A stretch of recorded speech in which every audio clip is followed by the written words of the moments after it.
처음보험은 자동차 보험 같아요. 아무런 캐시 밸류가 없어요. 그냥 자동차 보험 최소한의 보험금만 내가지고 10년, 20년, 30년 이렇게 내는 거고, 홀라이프나 종신연들은 이제 돈을 좀 더 비싸게 받아요. 처음에 비싸게 받지만 예를 들어서 이만큼 받았어요. 근데 보험비는 요만큼밖에 안 써. 이건으로 돈을 굴려요. 캐시 밸류라고 해서 보험 계약자. 전에 시간에 제가 계약자와 가입자 말씀을 드렸잖아요. 보험 가입자는 자동차 보험을 내가 가입을 하면 내가 가입자잖아요. 차가 보험 가입자가 되는 거고 내가 보험 계약자가 되는 거예요. 그래서 이 캐시 밸류는 보험 계약자가 모든 권한이 있어요. 캐시 밸류라든지 그다음에 그 가지고 있는 뭐 베네피시, 그러니까 수혜자를 바꾼다든지 아니면 뭐 그런 모든 걸 관리를 할 수 있는 계약자, 그 권한이 계약자한테 있어요. 그러면 그 계약자가 그 캐시 밸류를 1, 2년이면 돈이 없겠지만 뭐 10년, 20년 지나가도 꽤 많은 돈이 쌓여요. 그럼 그 돈을 내가 빼서 쓸 수 있고 어떻게 그걸 할 권리가 생기죠. 권한이. 그다음에 그 돈을 내가 빼서 쓰고 갚을 수도 있고 안 갚을 수도 있고 그런 권리가 있어요. 그 보험의 종류에 따라서 캐시 밸류라든지 아니면 다시 또 리빙 베네핏이라고 하잖아요. 그러니까 어떤 보험은 보험 계약자가 죽을 병에 걸리면은 보험료의 일부를 먼저 지급을 하는 경우도 있고요. 100만 불짜리 보험을 들었어요. 근데 이 사람이 간암에 걸려서 내일 모레 막 그러고 있어. 그게 가입자가 와서 하는 얘기가 아니라 의사, 닥터가 이 사람은 한 달을 못 넘기겠어. 아니면 이렇게 시한부 인생이라는 거 딱 되면은 생명보험 100만 불 중에 그 컨트랙에 틀리겠지만 뭐 40만 불부터 70만 불 사이의 돈을 먼저 주는 거예요. 그럼 이 사람은 그걸로 마지막 여생을 본인을 위해서 편하게 살든지 아니면 뭐 병원비를 지급을 하든지 뭐 기타 등등에 사용을 할 수 있죠. 데스 베네핏을 먼저 쓰는 거기 때문에 텍스를 1불도 안 내도 돼요. 보험을 가입한 지 2년밖에 안 됐는데 암에 걸려가지고 뭐 이렇게 됐어. 근데 그게 다 보험 그 가입한 시기에 뭐 아무런 문제 없이 갑자기 생긴 병이야. 예를 들면 그러면 급성으로 돼가지고 암에 걸려서 두 달밖에 못 살아. 그러면 이 사람이 낸 돈은 뭐 한 7천 불밖에 안 되는데 100만 불을 가입을 했으면 100만 불에 대해서 그 컨트랙에 나와 있는 대로 의사가 이 사람의 시한부 인생이라고 하면은 얼마다. 또 어떤 거는요. 그 우리가 보통 에브리데이 살 때 해야 되는 6가지 액티비티가 있어요. 그가 뭐 먹고 마시고 싸고 샤워하고 옷 입고 뭐 이런 기본적인 생활 중에 2개인가 3개를 못 하면은 이 데스 베네핏에 얼마를 또 줘요. 다만 캐시 밸류를 쓸 때 내 원금이 있고 이자가 있을 거 아니에요? 이자 포션. 그래서 원금 뺐을 때는 텍스랑 상관없죠. 텍스 안 낸 이 이자 돈을 뺄 때는 30% 텍스를 내잖아요. 근데 이거는 5%나 4% 이자만 내요.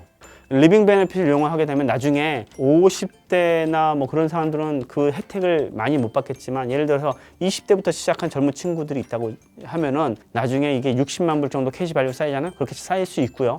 그렇게 되면은 그 중에 만약에 20만 불이 텍스를 안 낸 돈이라고 칠 때 그 득은 엄청나죠. 장기 적금보다도 훨씬 낫죠. 장기 적금은 돈 예를 들어서 내가 1년에 10,000불씩 넣을게요. 10,000불씩 넣어서 계속 이자 받고 잘 자라요. 또 그러다가 내가 15년 넣고 죽었어. 그러면 15만 불 플러스 텍스 있고 그거밖에 없잖아요.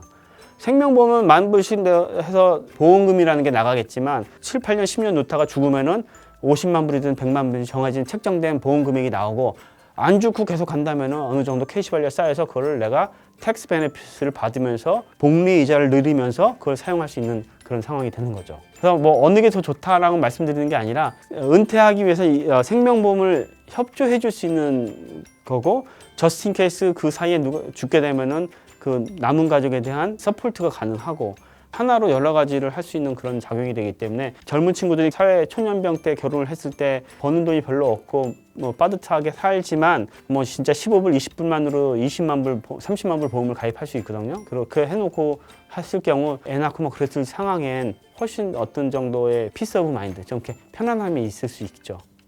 한 달에 15불, 20불이면은 커피 2잔 값인데 그걸로 뭐 20만 불, 30만 불 커버가 된다고 한다면은 진짜 필요로 한데 생각외로 젊은 사람들이 그걸 못하죠. 그러니까 알려주는 사람도 없고 젊었을 때는 내가 죽을 거라는 생각을 안 하기 때문에 우리 손님 중에 젊었을 때 해서 등급이 좋은 분이 있었어요. 근데 그분이 암이 걸렸어. 보험을 컨버전이라고 그래요. 아까 바꾸는 거. 바꾸는 걸 해서 55세인가 되신 분이 슈퍼 등급. 당연히 암이 아직 100% 완치도 아닌 상태예요. 그런데 3년가밖에 안 지났는데 슈퍼 등급으로 종신보험을 가입을 하셨어요. 그런 거를 볼 때 젊었을 때도 웬만한 커버리지, 넉넉한 커버리지 가고, 왜냐하면 예를 들어서 100만 불 커버인데 100만 불을 홀라이프 바꾸려면 엄청난 돈이 필요하잖아요. 근데 그럼 나 100만 불 중에 30만 불만 바꿀래, 15만 불만 바꿀래도 가능하니까. 많은 이제 우리 고객님들 보면은 대부분의 고객님이 한국 분이시고 또 한국에서 그 보험을 좀 접해보신 분들이 많다 보니까 특정보험, 암보험도 뭐 여러 가지 보험이 많더라고요. 암보험 종류에서. 그래서 그런 보험을 이렇게 여쭤보는 분, 그러니까 한국에는 이런데 왜 이래요? 뭐 그런데 어차피 한국과 미국의 현실적으로 틀리기 때문에 그거를 한국에서는 이런 게 필요하니까 있었고 미국에서는 그게 필요 없기 때문에 그게 발전을 안 했다라고 생각하시면 좋을 것 같고요.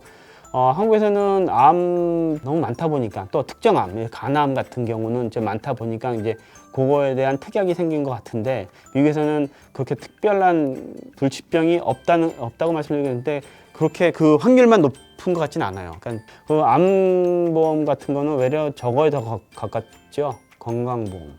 미국에서는, 한국에서는 모르겠지만 여기서는 건강보험에 더 가깝고, 그러면 이제 그런 건 이제 건강보험을 잘 이용을 하셔야 되고, 젊은 친구들이 왜 내가 보험을 가입하려나, 난 그런 거에 대해서는 이제 세계적으로 좀 붐인 게 있죠. 젊은 친구들이 은퇴를 빨리 하려고 하는 거, 파이어족이라고 하잖아요. 그런 걸 볼 때 20, 30대부터 다른 거 차도 안 사고 뭐 이제는 몰빵으로 이제 스탁이라든지 뭐 이렇게 해서 은퇴를 준비하는 분인데, 파이낸셜 플래닝 중에 제일 기본적인 게 생명보험이에요. 그러니까 좀 전에 말씀드렸듯이 내가 자녀가 하나 생겼어. 그래서 얘한테 학자금 보험을 가입을 하고 싶어. 학자금을 저축을 해주고 싶어.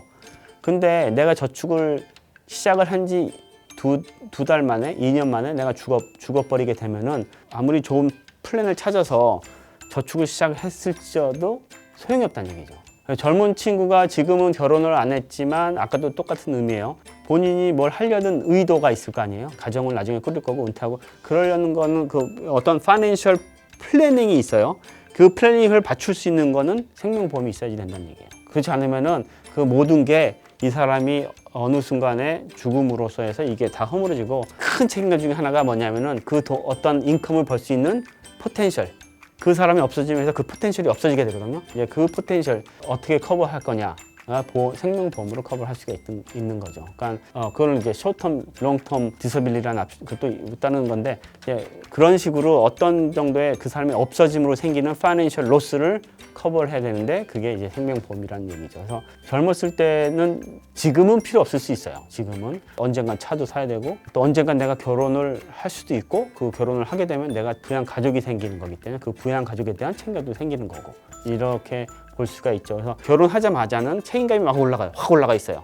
근데 내가 가지는 돈이 별로 없어요. 근데 책임감이 이퀄 투 달러사인이라고 하면 너무 죄송한데 그렇게밖에 계산을 못할 것 같아요. 지금은 내가 차를 샀어. 그럼 내가 대한 책임감은 차값이잖아요. 차값. 그래서 집을 샀어. 그러면 내가 가지고 있는 책임감은 집값이죠. 빚의 밸런스. 그러면 이제 젊었을 때는 결혼을 해서 자녀를 낳으면 자녀에 대한 학자금에 대한 부담감, 집을 샀기 때문에 집에 대한 밸런스에 대한 부담감, 그래서 책임감 막 올라가요. 책임감과 내가 벌어놓은 돈에 대한 마이너스 갭, 이게 보험으로 커버돼야 되는 돈이에요. 플러스 남은 기간 동안의 생활비하고 학자금이 그런 모든 거. 이제 그러기 때문에 젊은 친구들이라도 지금은 보이지 않는 책임감, 그 대신 생길 수밖에 없는 그 책임감을 어느 정도 커버를 해줘야 되기 때문에, 만약에 5년 후에 결혼을 할 거라고 해서 5년 후에 내가 지금처럼 건강할 수 있지 않을 수도 있고, 젊었다는 게 하나의 장점이잖아요. 건강하다는 게 큰 장점이기 때문에 그거를 활용할 수 있을 때 활용하는 게 너무 필요하다고 생각은 해요.